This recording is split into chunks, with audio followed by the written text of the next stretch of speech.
Welcome back to Let's Make a Game, a channel about making computer role-playing games using the free program Twine and the Sugarcube format for Twine. In this video, I'm going to show you an example of how to expand an encounter to add more options and more possibilities of things that can happen, and also how to connect an encounter that might be a bit isolated, how you can connect it to the rest of the plot of the game. So let's say we start with a very simple encounter. There's a bandit and they demand, say, 10 gold or something like that. Let's say we're in a fantasy setting. A bandit demands 10 gold and you either pay them or refuse. And if you choose to pay them, then that's the end of the encounter.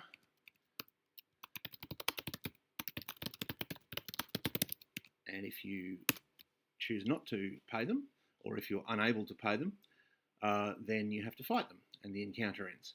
So a very basic thing that could happen. You have a choice between losing one resource, gold, or risking another resource, your health or your hit points or stamina or whatever it may be.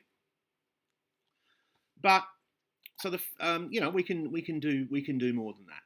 So let's say, for example, we might say, well, there's at least one third option, and that is we could haggle. And so we could say, all right, well, if you haggle, it depends on what system you're using in the game, but let's say you have some sort of bargaining skill.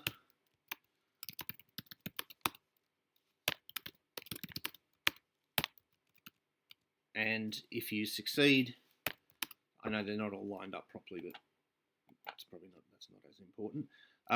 So if you succeed, you get to pay a lesser amount, and the encounter ends. And if you fail, you have to fight them. Now, you usually don't want some choices that are just straight up better than others. So that's why I've said fight them with a disadvantage, because you could just say, well, if you fail at the haggling, then you have to fight them. But then that would make haggling straight up better than refusing to pay, because if you refuse to pay, you have to fight them. If you haggle, you get a roll, and the failure state of that roll is that you have to fight them, and the success is you get the option to pay a lesser amount. So I thought it would be better to say that if you're haggling and you fail, you have to fight them with a disadvantage compared to if you fight them straight away. And that might be depending on the system. It might be, well, you get a minus to your during the first round, or if it's a system where they strike at you and you strike at them, maybe if you fight them straight away, you get the first strike. Whereas if you try to haggle and fail, then they get the first strike, and so therefore the fight is going to be sort of harder. But that's not all we can do, of course. So let's say we don't necessarily want to end the encounter after defeating them, because if they're a bandit, they might have a lair, and they might have gold or something in there. So let's say that the two options. Oops.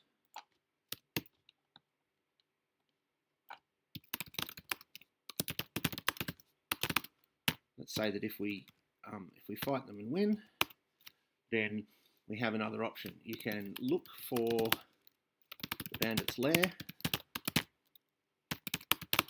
or continue on your journey. And if you continue on your journey, then let's say the encounter ends.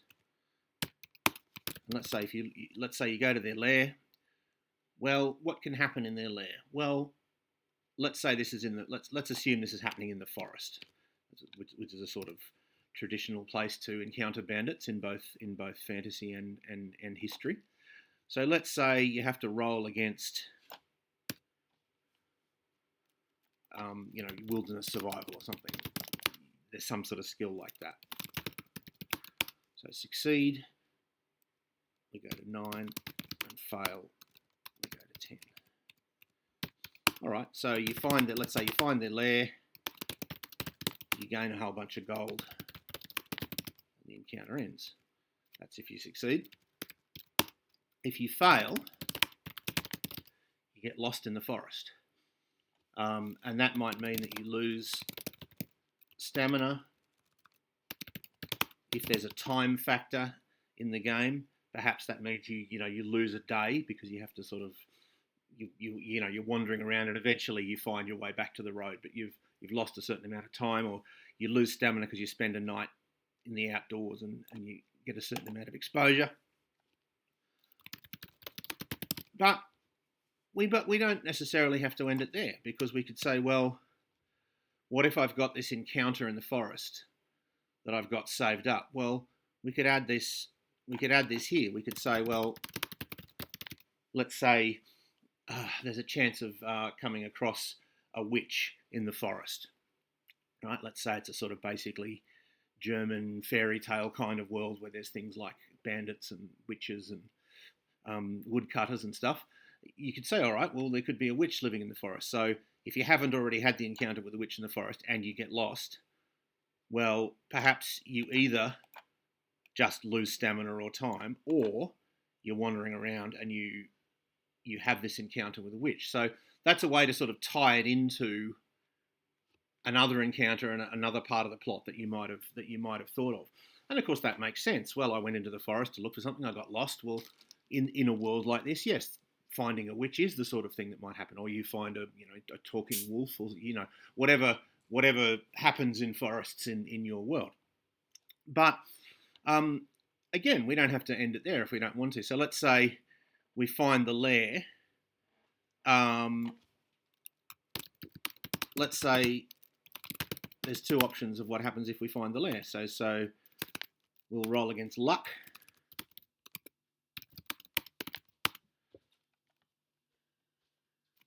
We want to make it a bit harder.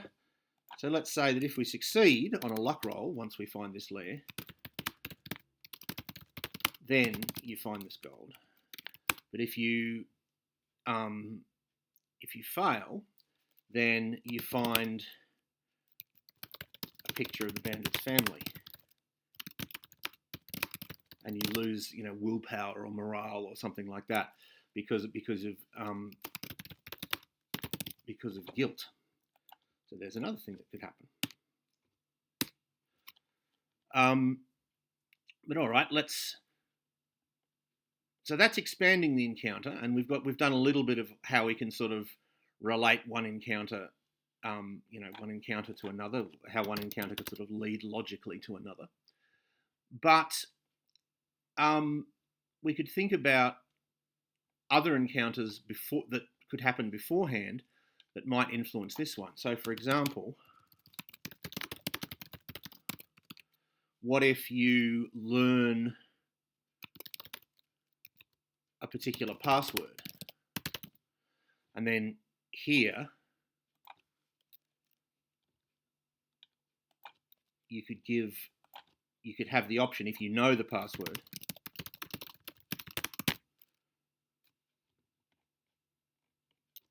and that allows you to bypass the encounter.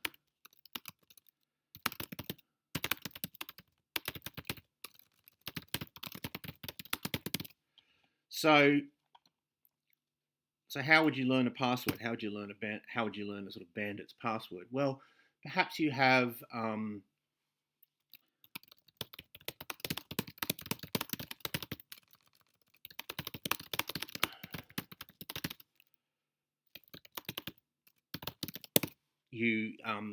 there's a tavern brawl or someone, for example, and if you step in, then and you're successful, then the person who you helped might turn out to be, that might turn out to be one of the rewards. That could turn out to be the only reward if you want that to be a specific thing that has to happen each time. Or you could have a random roll. You could say, well, they give you a reward of nothing, or some gold, or they give you this password, or they give you a password that lets you use the library at the Wizards Guild, or something else. And so, let's say we go with the tavern brawl. Well, now we're already thinking of another encounter. There's some sort of argument in a tavern. Someone's been picked on or something, and you have the opportunity to step in, and then perhaps combat ensues, or perhaps you can use your intimidate skill if that's a thing that exists in your system, and so on. And so the result of that encounter sort of affects this encounter, just as this encounter can lead to another forest encounter.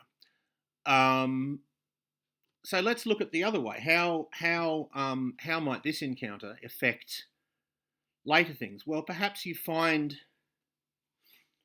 perhaps you have a chance of finding something that's going to have an impact in a later encounter. So let's say instead of finding gold, let's say you succeed in your luck, you find a ring, and then the ring turns out to belong to someone who was missing. So later on in the adventure, there's an opportunity. You meet someone who turns out to have a missing relative, and that's what they're looking for. And if you sort of make friends with them, they tell you all about this, and if you're lucky, you might have this ring, and you can say, well, okay, that explains what happened. They were obviously a victim of the bandit. And so again, instead of being a series of disconnected encounters, you meet a bandit, you meet there's a brawl in a tavern, you meet someone who's on a mission. They sort of flow into each other. The results of one affect what happens for another. Another possibility, another bad way that things can happen.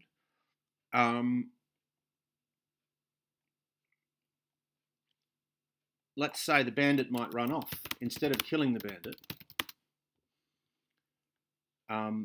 let's say there's a possibility.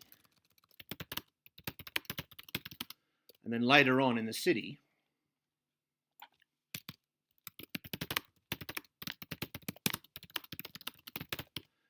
you might see the bandit, the bandit's complaining about his luck, and he says, hey, that's the bastard that, that drove me off. And so he comes back to try and sort of take revenge on you. And so again, it's a sort of, one plot leads to another. In a game that I wrote many years ago, I had a part where you can be turned into a frog, and the way you turn back into a human is that you wait for someone else to come along and con them into kissing you. So it's based on the fairy tale idea that kissing a frog, and they turn into a prince. That was the idea. And later on, if you do that, if you trick someone into kissing you, later on you might meet this sort of half frog, half person creature who's the person that you turned into a frog, and they sort of didn't quite manage to turn back, and so they're looking for revenge, and so it has a sort of later effect on you, and it feels good to play that. People like things happening in the story having an effect on what happens later in the story. All else being equal, a series of encounters that don't affect the story except for affecting how much gold and how much stamina you have is not going to be as good as a thing happens and then later on, because of the earlier thing, the later thing is different, or the later thing can only happen if the earlier thing happened, and it sort of seems to flow in a way that makes sense, not necessarily plausible because it might involve magic and whatever, but it makes sense in terms of the progression of a plot. You're not just wandering from scene to scene. there is a sort of unfolding sense of story, even if it's quite a random sort of story of, well, you pissed off a fairy and so the fairy has done something else. It might be a sort of very chaotic story, but it feels like a story, and that feels a lot better. So let's look at yet another possibility. Well, let's do a couple more. You could go back. You could go back and try another route. That's yet another possibility. So let's call that 14.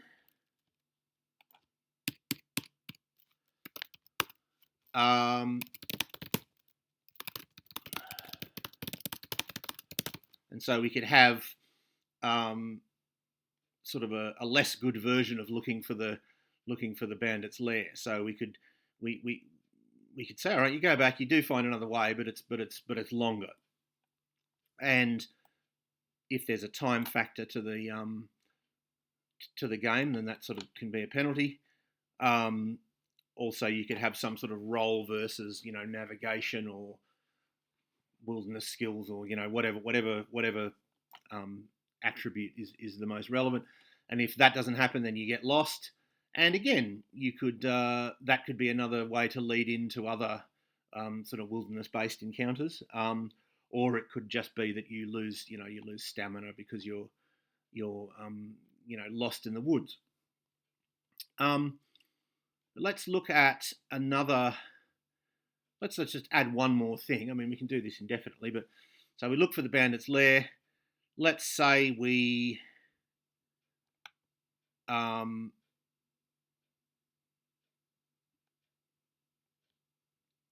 fail, and let's say that we have a couple of different things that can happen if we fail on our luck roll. So let's say we randomly go to 15 or 16. Okay, so 15. Oops. So this is if we're looking for the bandit's lair, and it's not gonna paste properly. All right, so we go 15. Okay, so 15 will be what we had before.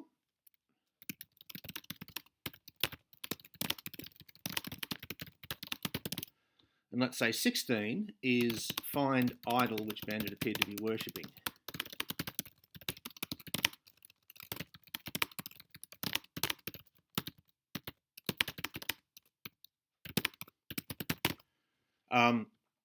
And 16 is we find there's some sort of shrine or idol which the bandits seem to be worshipping. We have to roll against our willpower, or the shrine sort of compels us to take up the bandit's role.